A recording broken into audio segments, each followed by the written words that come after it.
Lion Squad. What's good? You know, I have to put that in the mafia then, you know? Yeah. Corleone. Corleone style. What's good, people out there? Because they are going easy, you know? I was some reasoning about some things we are going. But I'm just here, I interview a voice recording there, a brother talk about, expose things about Andrew and Police Hitman Squad and them things there, boy. I said no for them things that we are going to Jamaica. I get blamed on the youth and my police are do them. What I want is steep. That's the last line of defense right there. Sounds bad. Yeah, man. If it's gone that bad. I know I said bad still, but if it's really gone bad like that, man. You know? Dark days ahead. Youths and youths. Dark days ahead, youths and youths. Preparing yourself. Stop a subtract on yourself, youths and youths. You're not going to need no one another. Not a big fight to come, the big battle to come. Some see. In your opinion, though, where do you see 2025, where Jamaica gonna go? After the election, after the cartel show, then what? Boy, I don't see things getting better, man. I think things have to get a lot worse before they're gonna get any better. And I mean a whole lot worse. You know? Especially here in Jamaica. Because things are bad here, but they're not that bad. But they are getting worse and worse each year. You know, but for some of us, it's still not bad. For many, it's still not bad, because remember, the only problem in Jamaica, you know, is just young black youths are killing off each other. And, well, I can't say the only problem, because corruption. That's yeah. So let's go there. Because that speaks to why young black youths are killing off each other. It starts there with the corruption. Right? And the way I probably see it is like, they know that warrior spirit is in these young youths, you know. You know? They know this is the generation not to play with. You know what I mean? They're ticking time bomb. So how do you deal with people like that, such a generation? Yeah. How do you overpower them, conquer them? How do you conquer them? Yeah. I would say you attack the education first, right? And then, you know, you attack their morality, you know? They have no moral standards. Don't teach them how to think. Don't teach them how to think, and they have no morals. And no moral compass. You know?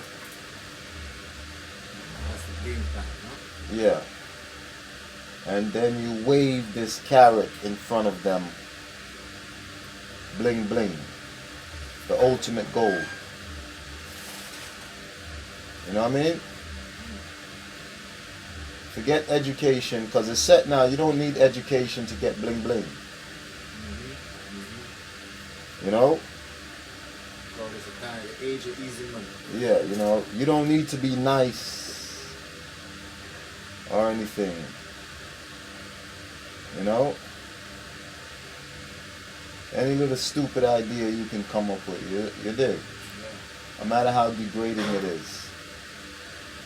And if you set the system that way, then it becomes a distraction, because nowadays,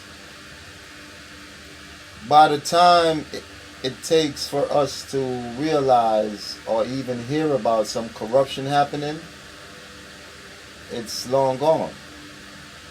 It's old news to us. For the most part, all of us, we have our head down in our phones. So we're not seeing anything what's real to us. We're seeing what they want us to see. And they have the mechanism and power to shape the narrative. You know? Because even if you look at this cherry tree thing, you know, we can create a conspiracy about it with just from what we know, from what we've seen done in the past by Westerners, and the understanding that we have a corrupt system, right?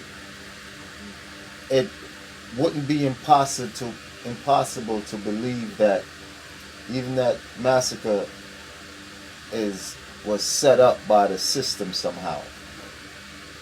Just same way how we can draw conspiracy theories about the attempted assassination on Trump. You know? It's no different. Are these people above it? Absolutely not. Are they capable? Absolutely are. Right?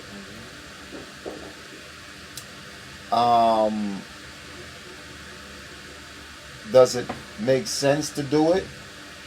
Considering the situation, everything that's going on? Yes. Right?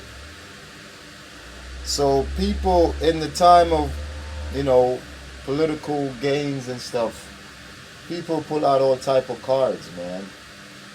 And I think our government have consistently shown that they are, you know, patsies of Western democracy and way of doing things. So, but because in Jamaica here, you see, we in Jamaica, we're not, because really we're supposed, Jamaicans and Jamaica, we're supposed to be like at the forefront right now. You know? Yeah, but we're not. If you look at Jamaica, they're comfortable. For the most part. Things We're not concerned with we're not concerned. the rest of the world. The Jamaicans that are mainly concerned are the diaspora, who are outside of Jamaica, and they're getting to see what's going on through different eyes. You know, different understanding. So now they are seeing the problem. We here in Jamaica, we're not seeing the problem as a bigger picture. We're just thinking that a lot of what's going on are just some corner boy them, you understand, business as usual. When it's bigger than that. In my opinion, it's by design. These are young black, brave black men who have been programmed to throw their lives away, to render their lives useless. Let's not teach them to read. Because if you teach them to read and teach them to think, they'll start paying attention to our corruption. And if they can think, then they can devise ways and means to bring an end to the corruption, right? So, let's keep them living in ignorance. And while they're living in ignorance, let's give them something to do. And what that thing is for them to do is for them to kill each other. And that is how it's set for young black youth, not just in Jamaica, but all across the world. The black culture has been under attack, and black people have been under attack, and the attack has not stopped. It has not let up. It has not eased up. It has been relentless today as it was back in the time of slavery. You know, even more so now. You know what I mean? Yeah. Because now they got all of us under the spell. They got all of us moving to the drummer's beat. To that beat. And we down here, only thing we can do is, who know, is could talk about it. You know, I mean, just look at Gaddafi. Gaddafi made the mistake of saying he's going to help his people. And the Westerners came in and turned his people against him. And they killed him. All because he said the resources of the country is going to go to the people. The minute one of our leaders here, and those things are done as examples. So the minute one of our leaders here try to do something like starting to nationalize our natural resources, right? He's going to get a Gaddafi treatment, you know? Or Same he, people gonna turn on. We gonna turn on the leader. Right? huh? The same people gonna turn on him. Of course. And, you know, for them it's going to be worth it. Because we've all been taught individualism instead of a community. So all he have to do is offer you a $25 million US, no tax. The average motherfucker's gonna jump on that. 25 mil? What? I'm 40 years old. I can't live to spend. I'm good. You know what I mean? Mm-hmm. And you betray him. You betray him, you get your visa, you out of here. You know what I mean? They put in whoever they want. The thing has to get a lot worse before it gets any better.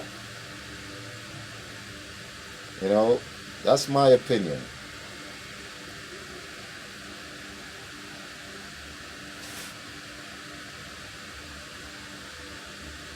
You know, that's how I see it. Yeah. Is it strange that top 10 countries with the highest murder rate are all Caribbean countries under post-colonial? It shouldn't be strange. It shouldn't be strange. It's not strange to me that the top 10 Caribbean countries in the world have the highest murder rates in the world. It's not strange. Why should it be strange? Considering when you look at it, you should get to understand that it's by design. It's not that we're inherently violent. We're taught this. And how we're taught this? We're taught this through movies that they push towards us. Right? The ideas that they give our artists. I mean, black folks have the only type of music. Our music is the only type of music that denigrates us. You understand? Our music talk the worst about us, display the worst about us. Huh? That's what's glorified. And it's glorified. No other race or culture of people where it's such. So you have to look at it and ask yourself, why is that? Why are these people, why is it like this? And when you look deeper, you start to see the root. And it goes back again to education. This is how we're educated. We're educated to hate ourselves, to not have any interest in our future as a family, but only as an individual. Still glorify the oppression. Right? Yeah. Do what you gotta do to get it, to make it, get the bag by any means necessary. Same Louis V bag he was talking about. Huh? You know what I mean? Same Versace bag. Yeah. You know? So that's all we see. So we don't care about the destruction of us. Because, right, individually we've been tricked that we can live peacefully and happily amongst them. And we don't understand that the only way you can be amongst them is you have to do those things. Denigrate yourself. They pay you to denigrate yourself. Right? And then they take the money back from you when you start buying their names and wearing their names. And once they see that now, and you start dating their woman, right? They see that now you can come amongst them. So what about the other day, some family members of some plantation owners were apologizing to the Caribbean? Yeah, I made a video on that. What do you think about that? You think that's a good... That's not the first time white people has come out and said sorry. Bill Clinton came out and did that. Sorry. Do you think it means anything? What could it... Have we seen anything? Have we seen any change? So why the fuck you telling us sorry? So they just don't want to get canceled. Huh? They just don't want to get canceled. How could we cancel them when we don't own any of the media houses? Huh? They don't want us to wake up. And when we wake up, they don't want when we wake, they know the awakening is coming. They don't want when we wake up, they want us to have that Stockholm syndrome, as they call it. They want us to wake up with that syndrome. So they put a few non-threatening looking white women, you know, coming up there saying, you know, we're sorry and we're this and, you know. Sincerity. Bill Clinton said sorry. What has changed? I mean, it shouldn't. I mean, you have somebody like Bill Clinton come out and say sorry. I mean, you figure everything should have flipped for black people from then. But it went straight downhill. Because he enacted some of the harshest laws against black folks, young black youth. You know what I mean? So we don't want to hear sorry. We want to hear here. You know what I'm saying? Then sorry. Here, I'm sorry. That's a real apology. That's how it go. Not I'm sorry and I'll give it back when I get ready. Let me take some more stuff out. Yeah. That's all they saying. I'm sorry. I'll continue to be sorry. Yeah. That's all that they can say. That's real talk. That's all that they can say. There's no action behind say it. that we should do it on our own. You know? That we could listen. If it was, that's easier said than done. If it was just, if it was really like that, we would have We would be dominating everywhere right now. But you're saying that, but while you're saying that, you have this rope around our neck. Tighter. Tighten that noose. Right. So every time we go to, Pull on the his legs. noose get tightened. Pull on his legs a little bit. Right? Let's sing on his leg a little bit. Yeah. That's what's happening. That, you know, when you hear this white guy come out now saying, after you black folks, you know, white folks are not stealing your stuff anymore. It's leaders. It's your leaders selling you out and selling it to us now. Wow. And this guy said, yeah, okay. For one, you're knowingly buying stolen goods. Okay. So you have no moral standards right there. Okay, cool. On top of that, you have your military base stationed wherever you're pulling the resource, you're stealing the resources from. Or these leaders are stealing the resources give you. On top of that, it was you, chances are, who manufactured that leader for that purpose. Funded the campaign, everything. Now, should a leader stand up and reject whatever offer you're giving, he is demonized and subsequently taken out.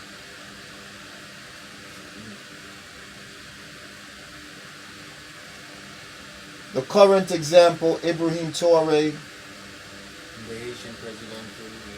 the Haitians, Assassinated him. you know, it's not happening in Jamaica because Jamaicans are still sleeping. And our leaders play ball.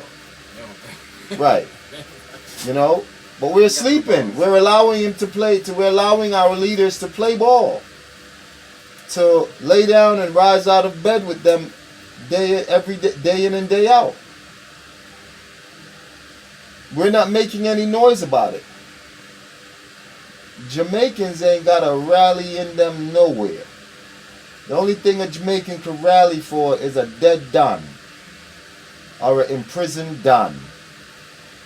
That's the only thing you see Jamaicans rally for. You see? Or a Don funeral. That's the biggest rally we can pull off nowadays. Or a party. We can't rally for nothing that makes sense. You know, we can't make noise for nothing that makes sense. They have us totally blinded and in submission, living in total ignorance. More concerned with cartel next. We're more concerned with cartel business more than ever.